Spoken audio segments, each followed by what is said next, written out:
जंगल में बहुत जोर की बारिश हो रही थी। मीनू मौसी और रानी चिड़िया आपस में बातें कर रहे थे। मीनू मौसी, जंगल में 5 दिन से लगातार बारिश हो रही है। अब तो इस बारिश को बंद हो जाना चाहिए। तुम सही कह रही हो रानू। इस लगातार होने वाली बारिश से जंगल में सब परेशान हैं। रानू मौसी, मैं जरा जंगल का एक चक्कर लगा कर आती हूँ। इतना बोलकर ही रानो चिड़िया जंगल में घूमने के लिए निकल जाती है। रानो चिड़िया उड़ते हुए कुछ ही दूर गई थी कि तभी अचानक उसकी नज़र एक बकरी के बच्चे पर पड़ी, जो इतने तेज की बारिश में भीग चुका था और बहुत जोरों से कांप रहा था। अरे, ये बकरी का बच्चा यहाँ क्या कर रहा है? लगता है ये अपने घर का रास्ता भूल गया है। रानू चिड़िया ने इतना कहा ही था कि अचानक उसकी नज़र बकरी के बच्चे से थोड़ी दूर खड़े भेड़िए पर गई। ये भेड़िया तो मेरे जंगल का मालूम नहीं होता, ये तो किसी दूसरे जंगल का मालूम होता है। रानू चिड़िया उड़ते हुए उस भेड़िए के पास पहुंच गई। कौन हो तुम और यहाँ क्या कर रहे हो? मैं अपने जंगल के सारे प्राणियों को जानती हूँ, और तुम इस जंगल के नहीं लगते। तुम सही कह रही हो। मैं इस जंगल का नहीं हूँ। मैं इस जंगल से निकल रहा था कि तभी बारिश शुरू हो गई। बारिश से बचने के लिए मैं इस जंगल में रुक गया। जब बारिश बंद हो जाएगी तब मैं चला जाऊंगा। ठीक है। इतना कहकर रानू चिड़िया उस बकरी के बच्चे के पास जाती है। तुम यहाँ क्या कर रहे हो इतनी तेज बारिश में? और तुम्हारी माँ कहाँ है? और तुम्हारा नाम क्या है? मेरा नाम गोलू है।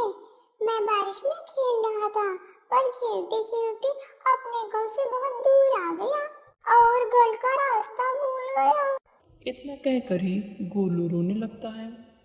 तुम चिंता मत करो, मैं तुम्हें तुम्हारी माँ के पास लेकर जाऊंगी। चलो मेरे साथ। रानू चिड़िया उस बकरी के बच्चे को लेकर थोड़ी दूर गई ही थी कि तभी गोलू की माँ उसे ढूंढते हुए वहां आ जाती है। तुम कहाँ चले गए थे गोलू? तुम्हें पता भी है मैं कितनी परेशान हो गई थी। अपनी माँ को देखकर गोलू खुश होते हुए बोला। माँ, मैं अब आपकी हमेशा बात मानूंगा। रानू चिड़िया गोलू की ओर देखकर बोली। अब तुम अपनी माँ के साथ अपने घर जाओ, और ध्यान रखना जब तक बारिश बंद नहीं होती घर से बाहर मत निकलना। गोलू अपनी माँ के साथ चला गया और रानू चिड़िया वापस मीनू मौसी के पास जाकर पूरी कहानी विस्तार से बताती है। रानू चिड़िया की बात सुनकर मीनू मौसी बहुत ज़्यादा गहरी सोच में डूब गई। मीनू मौसी, आप इतनी गहरी सोच में क्यों डूब गई? कहीं वो भेड़िया उस बकरी के बच्चे को नुकसान पहुंचाने का तो नहीं सोच रहा था ना? अरे कहाँ मीनू मौसी, वो भेड़िया तो खुद डरा सहमा पेड़ के नीचे खड़ा था, और बारिश बंद होने के बाद तो वो चला भी जाएगा। अगले दिन ही 5 दिनों से चल रही बारिश बंद हो जाती है और रानू चिड़िया पेड़ पर बैठकर धूप का आनंद ले रही होती है। तभी भोलू चिड़िया वहां आकर रानू चिड़िया से बोली। अरे रानू, तुम यहाँ क्या कर रही हो? और बताओ, तुम यहाँ हो और उधर वो बकरी की माँ फूट फूट कर रो रही है। कौन सी बकरी फूट फूट कर रो रही है? मुझे नहीं पता। पता नहीं, वो बेचारी कह रही है कि उसका बच्चा कल रात से घर से लापता है।